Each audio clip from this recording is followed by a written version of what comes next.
بسم الله والصلاة والسلام على رسول الله. معك عبد الرحمن طلبة، أستاذ التاريخ والجغرافيا. حبايبي أولى إعدادي، رجعنا من جديد. إن شاء الله تعالى النهارده هناخد بقى درس جديد من الوحدة الثالثة، وهو الزراعة والثروة الحيوانية والسمكية في قارة أفريقيا. يلا بينا. في البداية زي ما احنا متعودين بيجي في بداية الدرس ويجيب لك مقدمة عن الدرس. فالمقدمة بتاعتي بتقول: تعد الزراعة والثروة الحيوانية والسمكية من أهم القطاعات الاقتصادية في قارة إفريقيا. طب ليه؟ قال لك: حيث يعمل بها عدد كبير من سكان القارة في هذا النشاط. يبقى خلي بالك، أفريقيا فيها أنشطة كثيرة، بس الزراعة والثروة السمكية والحيوانية هي أهم نشاط موجود في أفريقيا. طب ليه؟ قال لك علشان بيشتغل فيه عدد كبير من السكان. طب أنواع الزراعة بقى في أفريقيا، قال لك تتعدد أنواع الزراعة في قارة أفريقيا حسب حاجتين: حسب احتياجات السكان والتطور التكنولوجي. ومن هنا بقى يا سيدي بنقسم الزراعة عندي إلى 3 أنواع: زراعة بدائية، زراعة كثيفة، وآخرا زراعة واسعة أو تجارية. خلي بالك كل نوع منهم بسيط جدا. يعني مثلا الزراعة البسيطة أو البدائية، قال لك هي زراعة بتكون في مساحات ضيقة أو مساحات صغننة، زائد إن الآلات هنا آلات بدائية أو بسيطة. أما بقى الزراعة الكثيفة، إن أنا بزرع الأرض بشكل مكثف، يعني بزرع الأرض أكتر من مرة خلال السنة. ليه؟ عشان السكان هنا كتير. أما بقى الزراعة الواسعة، إن أنا بزرع مساحات كبيرة من الأراضي. طب هنا بزرع مساحات كبيرة من الأراضي ليه؟ علشان أكفي احتياجات السكان وتاجر. وخلي بالك الآلات هنا آلات حديثة. تعال بقى مع بعض نعرف تاريخ الزراعة بالنسبة لقارة أفريقيا. قال لك أفريقيا أول نوع من الزراعة استخدمته هي كانت الزراعة البدائية، وكان ده هو النمط السائد في أفريقيا حتى القرن العشرين الميلادي. خلي بالك القرن العشرين اللي هو بدأ من سنة 1900 لسنة 2000. طب النوع ده كان هو السائد ليه؟ قال لك بهدف تحقيق الاكتفاء الذاتي، يعني يا دوبك بس يكفي احتياجات السكان. طب ماذا حدث بعد ذلك؟ قال لك بسبب الزيادة السكانية. لما السكان زادوا، إيه اللي حصل؟ تحول معظم دول القارة إلى الزراعة الكثيفة والزراعة الواسعة أو التجارية. ليه؟ قال لك عشان يزودوا الإنتاج ويسدوا برضو احتياجات السكان، زائد إن هم برضو يتاجروا. طب هل ال3 أنواع دولت هم الأنواع الموجودة بس بالنسبة لأفريقيا؟ قال لك لا، في نوع آخر اللي هو بيسموها الزراعة الذكية مناخيا. إيه الزراعة الذكية مناخيا دي يا سيدي؟ قال لك هي الزراعة التي تستهدف لزيادة الإنتاج، بس بشكل إيه؟ بشكل مستدام، يعني على طول، وإن هي بتتكيف مع التغيرات المناخية وبتقلل من غازات الاحتباس الحراري. خلي بالك التكيف مع التغيرات المناخية إن أنا مثلا بيحدث مع مرور الزمن إن ممكن مثلا الأمطار تقل، فأنا مثلا محتاج أزرع محصول بيحتاج مية كتير.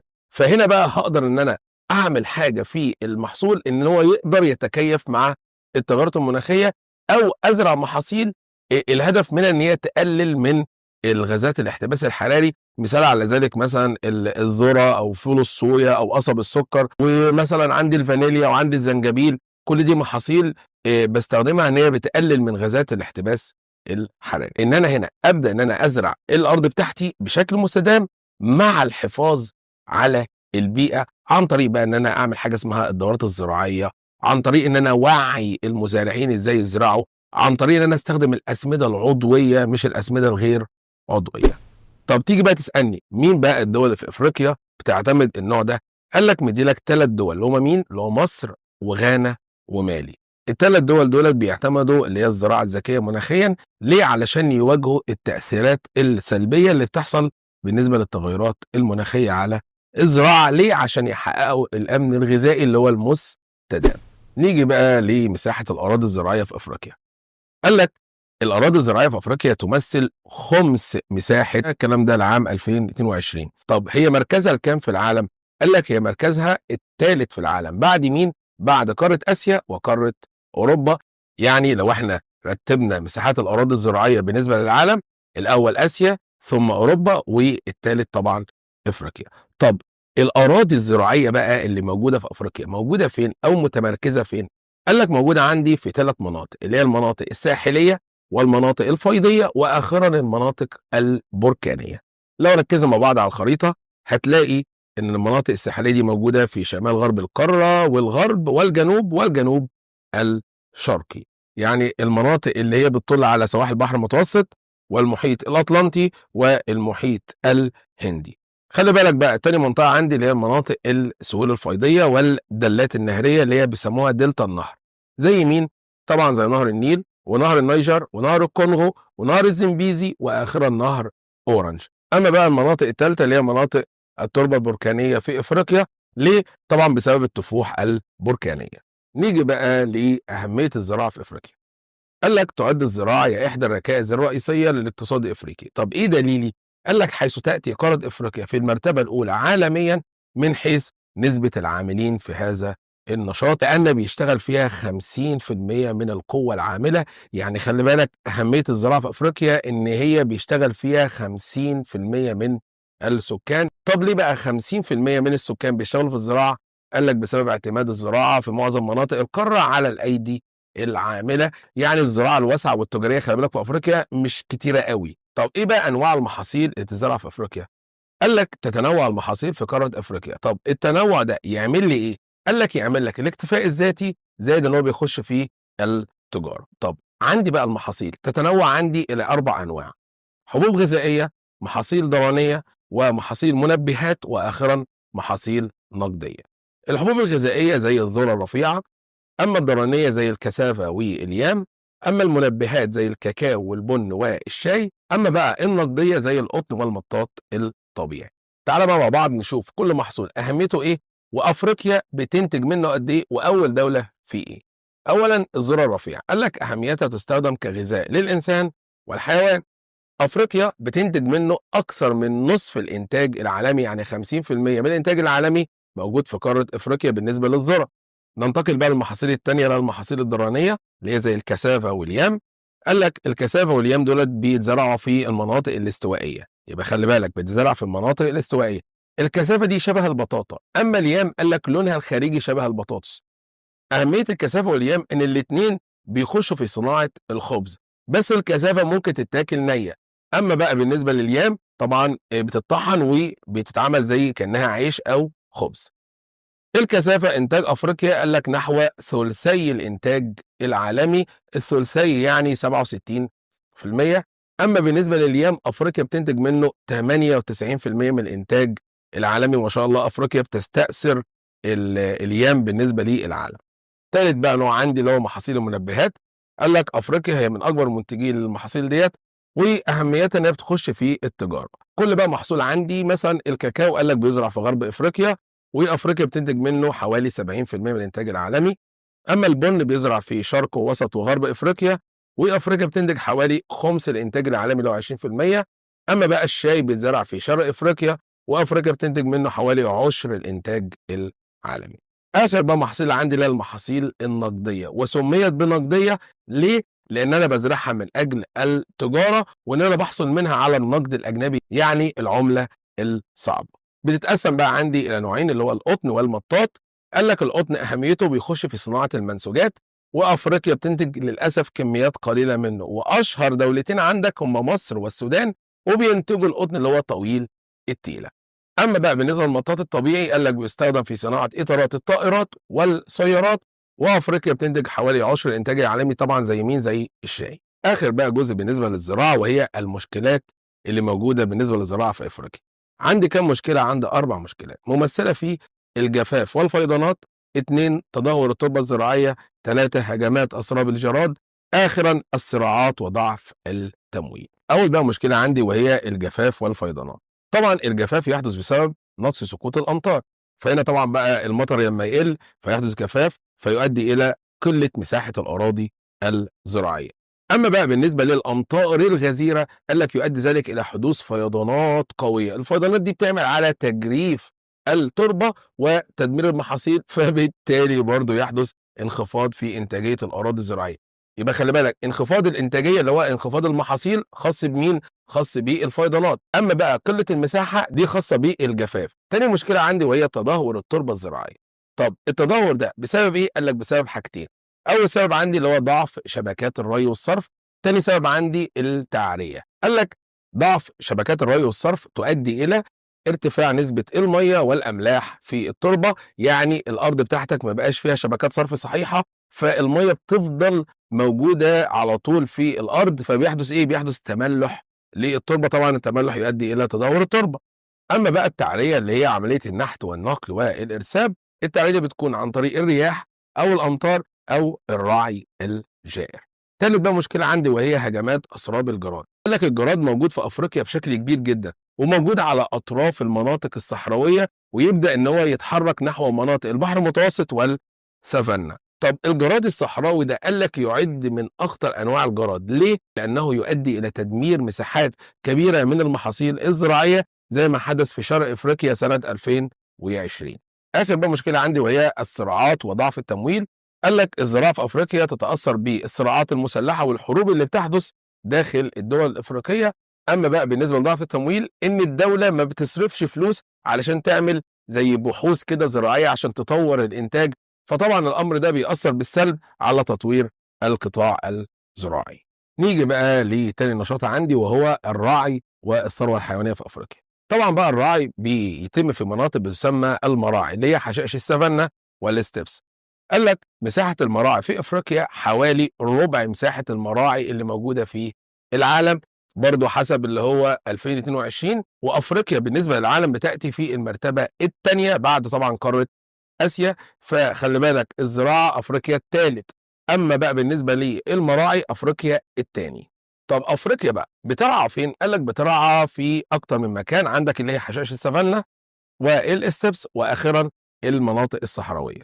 ايه بقى اللي احنا بنربيه في المراعي اللي هي الثروه الحيوانيه الموجوده في افريقيا؟ قال لك في افريقيا عندي ثروات حيوانيه متنوعه، زي مين؟ زي الابقار والاغنام والماعز، واخيرا الابل. اول بقى حاجه عندي اللي هي الابقار. قال لك بالنسبه لافريقيا بيوجد بها ربع ابقار العالم، ولكن القيمه الاقتصاديه هنا محدوده. طب ليه؟ قال لك بسبب ضعف انتاجها من الالبان واللحوم، زائد ان اكثر دوله هنا بتربي ابقار في افريقيا هي دوله اثيوبيا. نيجي بقى للاغنام والماعز. قال لك بافريقيا حوالي ثلث اغنام العالم اللي هي 33%، ونصف اعداد الماعز اللي هي 50%، واكثر دوله بتربي هي دوله نيجيريا.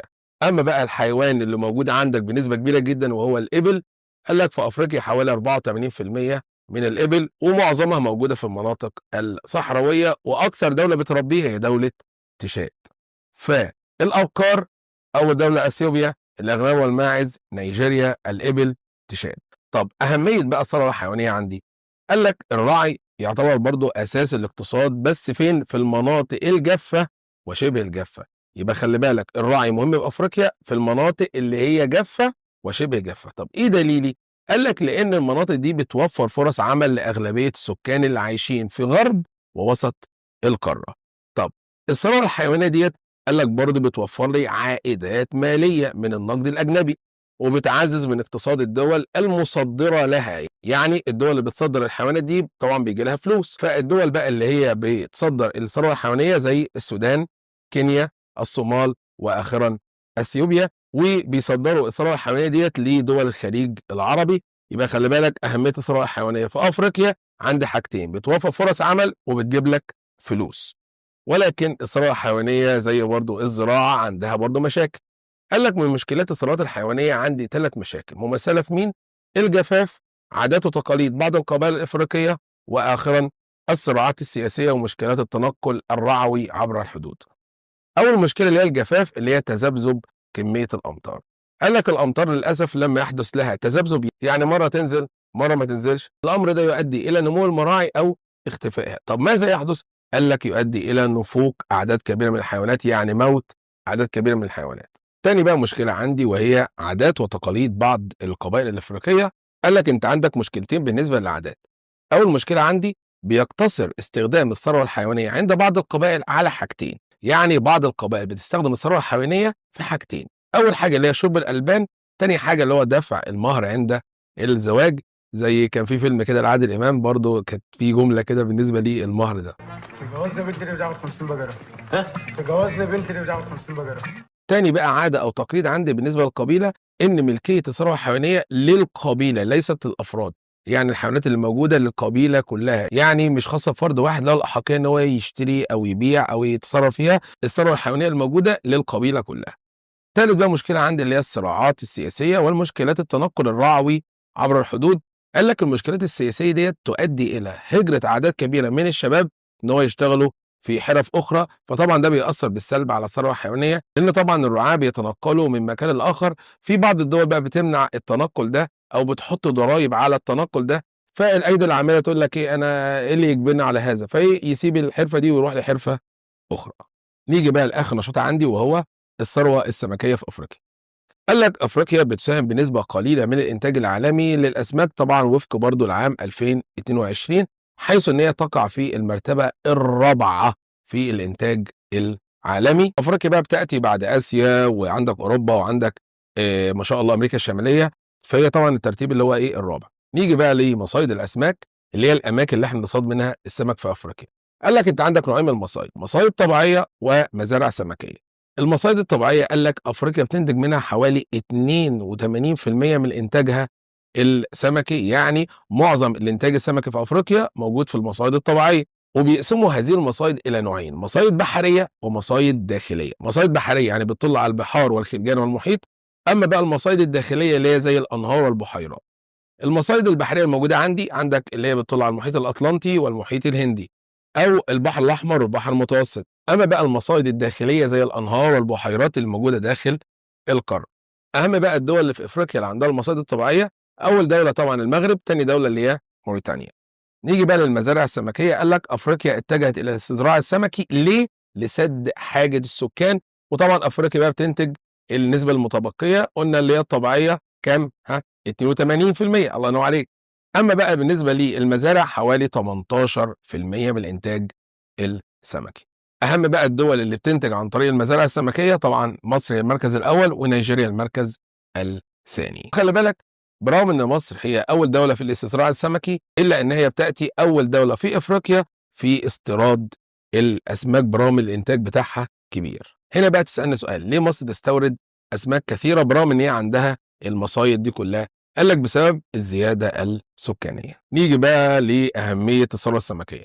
قال لك الاسماك مصدر رئيسي للغذاء والبروتين في كثير من دول افريقيا، خاصه اللي عندها مشكله في الثروة الحيوانية. يعني الدول اللي عندها قلة في الحيوانات زي الأبقار والأغنام بتعتمد بشكل رئيسي على الأسماك. فدي بقى الأهمية الأولى. تاني أهمية عندي قال لك تدخل الأسماك في التجارة الدولية كسلعة رئيسية، يعني بتخش في عملية اللي هو الاستيراد والتصدير. طب ما النتائج؟ قال لك أدى ذلك إلى توفير فرص عمل وزيادة الدخل.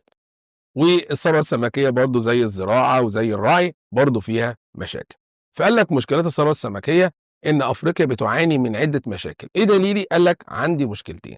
أول مشكلة عندي اللي هي مشكلة استنزاف المصايد البحرية وانخفاض المخزون السمكي. تاني بقى مشكلة عندي اللي هي معاناة المصايد الداخلية من تدهور الموائل البحرية.